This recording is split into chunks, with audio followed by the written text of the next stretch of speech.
Oh. 3, 2, 1.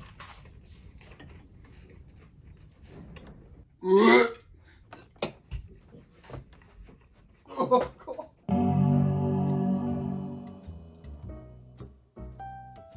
Ooh, I got a package in the mail. That's what I'd be saying if I got a package in the mail, which I did. Our friend Bruce from Branchus Creations, all the way across many ponds in Australia. Very long flight.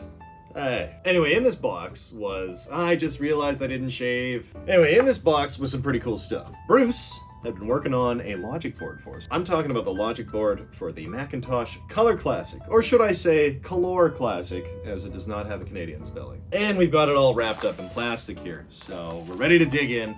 But Bruce did send us some other stuff, kind of like this hit novel from Max Walker, How to Hypnotize Chooks. And that's a hardcover copy, folks.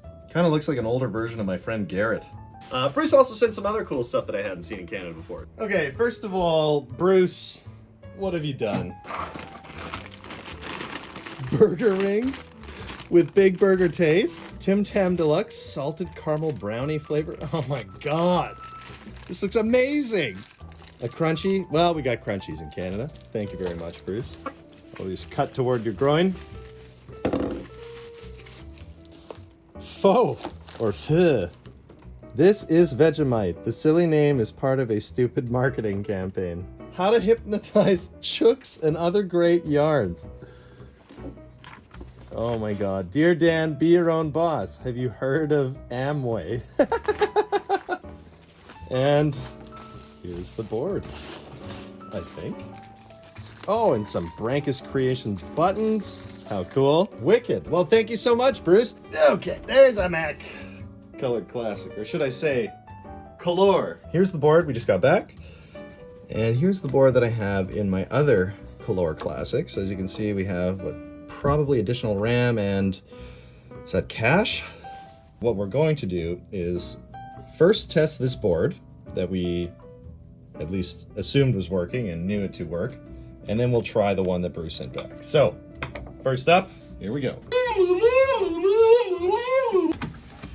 She's a windy night tonight. As we gently, ever so gently, coax this lovely board into place.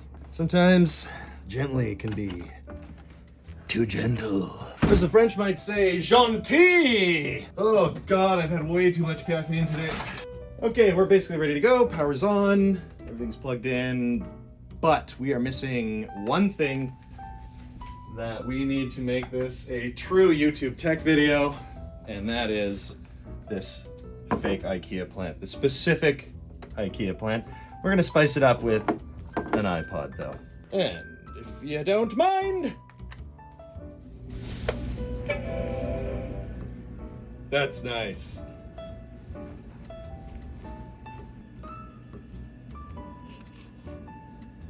All right, so we've got 8 keys of RAM. Let's shut her down.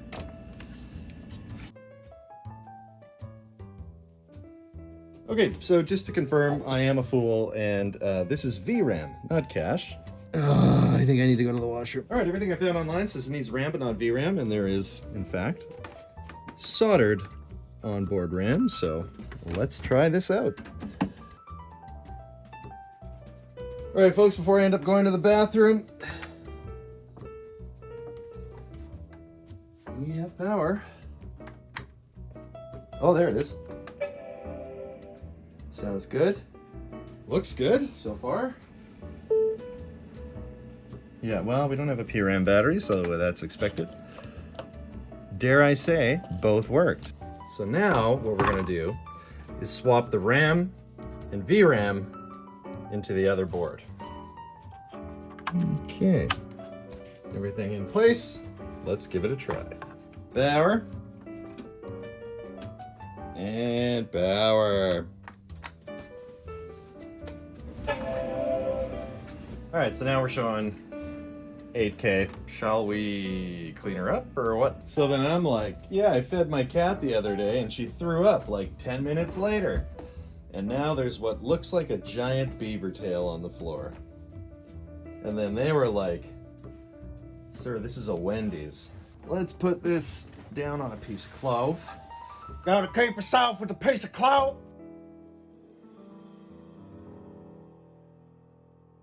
That was super painless.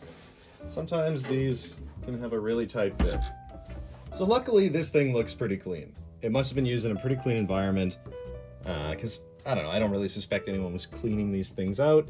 But in this case, we're pretty lucky. Let's have a look at the analog board and see what kind of condition it's in. The analog board looks really good. The logic board, obviously we had recapped and sent back to us, and then sent to Australia, and then sent back to us. Everything's working now finally, which is awesome. The hard drive is working because each time we tested a board, we had the exact same icons show up on the screen. I'm going to clean out the plastic a little bit, but I don't think we need to mess with it too much. So here's a tiny microscopic bit of dust. So what we're going to do is clean this thing up as much as we can, and then grab a keyboard and a mouse, make sure they're correct for the era, and pull those apart, clean them up too, and we'll just have like a really nice, clean version of a Color Classic for the shelf. One that we don't have to muck around with, and is basically all original. This thing's like a barn find, but without all the dirt. Okay, so check this out. There is significant yellowing from this side to that one. Not stoked about that, for a number of reasons, because I really don't want to retrowrite this. It's a fairly high value machine as compared to other compact Macs, not all of them obviously. I don't want to spoil certain elements of this. What I'm thinking I'm going to do, because it is summertime, is maybe we'll put it in front of the sun. Lay it out there, let it soak up some rays. You know, the bleachless retrobrite technique. Maybe that's what we'll do. Summer is here.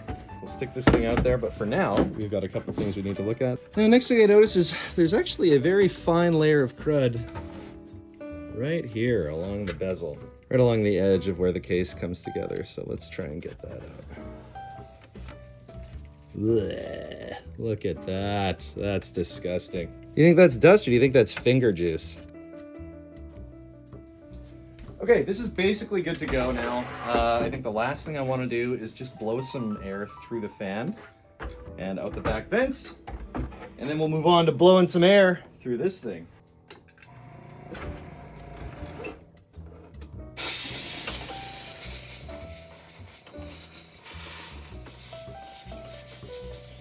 Yeah, can we just like take a minute to appreciate how stupid clean this thing is?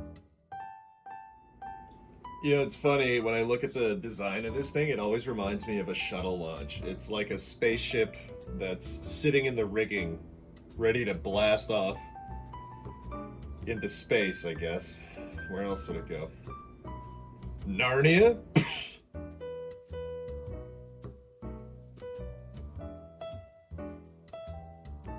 So one thing I noticed about the boards, obviously, is we have an extra chip over here.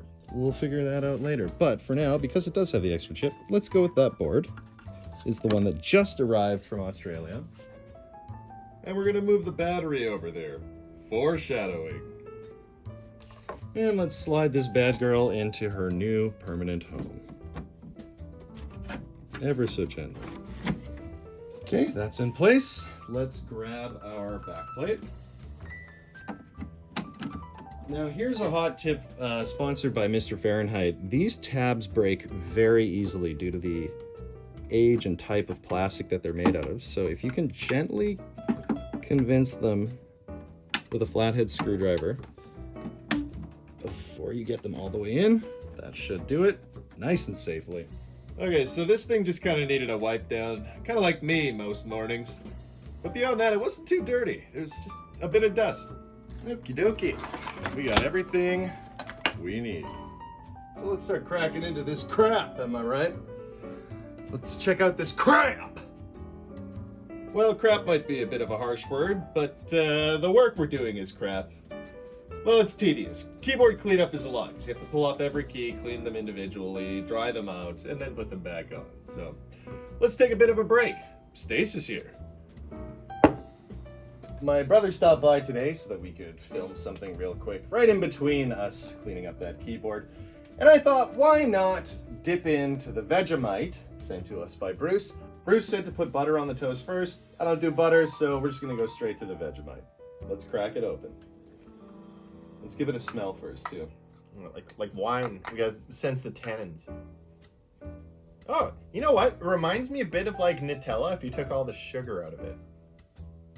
Oh. Oh, it smells like oyster sauce. Well, you know, I look at this and I think smear it on the whole piece because I don't think I'll end up eating the entire piece based on what I was told about this. I just want it to taste like Nutella. It looks chocolatey. Okay. 3, 2, 1.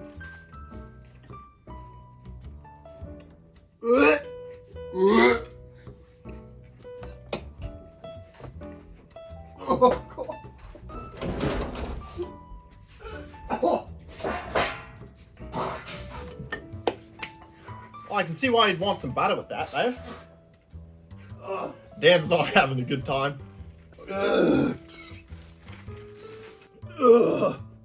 Not too sure what happened there, mate. Take another bite and then let it rest on your tongue. I refuse. Well, props to Australia, mate. Do we have a gross food here that people think is disgusting? I don't think so. Ketchup chips, I don't know. All right, well, that was worth it. Bruce, I hope you're happy. Bruce, I really do hope you're happy because that was awful. It felt like tiny little swords were poking my tongue. I guess that's what happens when too much salt invades the mouth. Anyway, these are the fine details in montage form of cleaning up a keyboard. This is the drying process now because we're at the home run phase.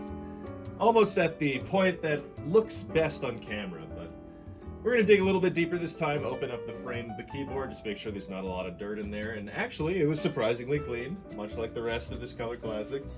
So we put the shell back on and, you know, pop those screws in, and it's time to put the keycaps back on. Now, these keyboards have these weird little rubber sleeves, which modern keyboards do not use. I think it's all sort of an all-in-one mechanism now in most cases. But anyway, onto the mouse. This one had holes in the bottom already, so it made it easy for me to open up. If it didn't have the holes in the sticker, I probably would have just left it. It's not that important, and frankly, this mouse was also very clean inside, so I didn't really need to open it. But I do like to wash the balls, and then put them back into the mouse.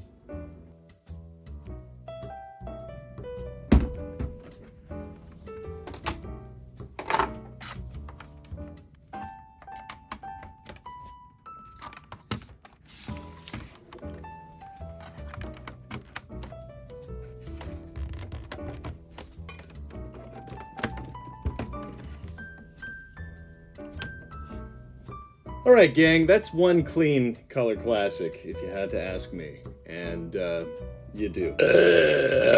Why don't we test this puppy out? I think we got it all plugged in. There's no better time than the present.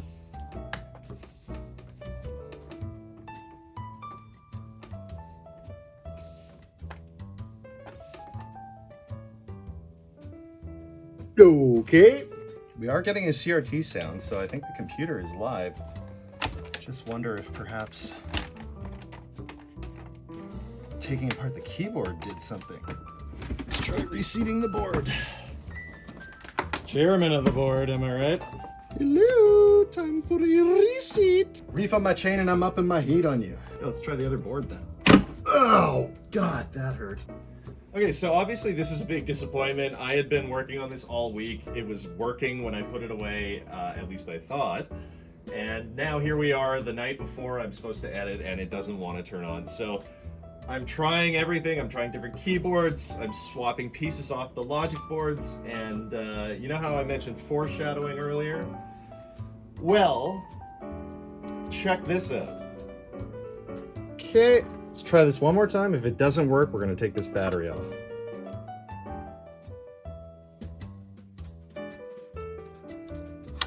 Okay. Whoop. Heading back over.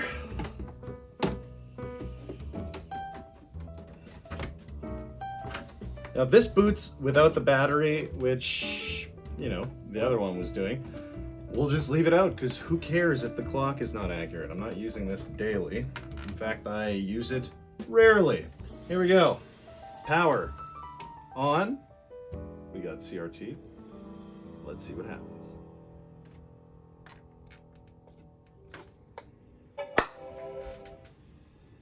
It's a f***ing battery. Can you believe it?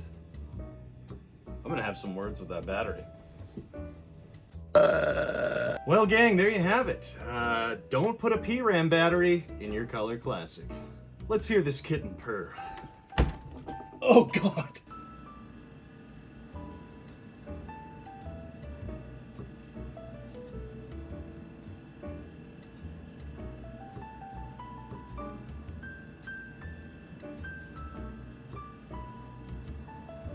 Never use a PRAM battery, even if a team of Swedes are threatening to kill your family. Anyway, let's get down to business. This week I want to give a big shout out to Garth Beagle, as well as someone anonymous, for making contributions through Buy Me a Coffee. If you don't know about Buy Me a Coffee, it's a fantastic platform where you can make contributions to content creators without being locked into a monthly payment. So, kind of like Patreon, but not. And actually, if you're interested in Patreon, we also have a Patreon. You can join for $1 a month, get your name shouted out in every video, and have the pure satisfaction of knowing that you're helping a very gassy man. I am comfortable saying. So typically when we get contributions through Buy Me a Coffee, the people who donated receive a special thanks, a custom thanks. And we haven't done one in a while, so let's do one now. Garth, and the random man who also kicked in a bit. You guys are a special breed, and I think you know that. I think you were probably raised in a home where generosity was currency. You wanted a banana for lunch? You had to say thank you. You'd see your mom is under stress, and instead of taking $50 out of her purse, you'd say, hey, let's talk. You're the kind of guys who, when faced with a problem, you don't tuck tail and run. You turn around, rip the shirt off and the pants, and you say, what can I do? Garth, random man, thank you so much. You two are cut from a rare cloth.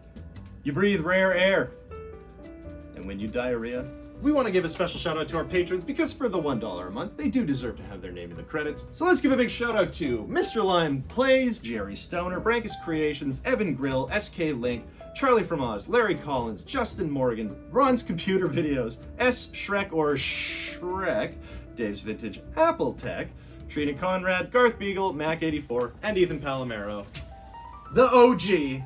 Ladies and gents, I have nothing more to give you. My back is incredibly sore. So if anyone knows where I can purchase a bionic spine, shoot me a DM. Also, to our winner of the Brawler 64, Muhammad A. You got like only a few days left to get in touch with us, man. You didn't put your email on the sign-up form, so we have no idea how to contact you. Please, you are the winner. If you don't get in touch with us, we will have to draw another name. Well, that's it for this week. Blah-de-blue, I can't stop farting and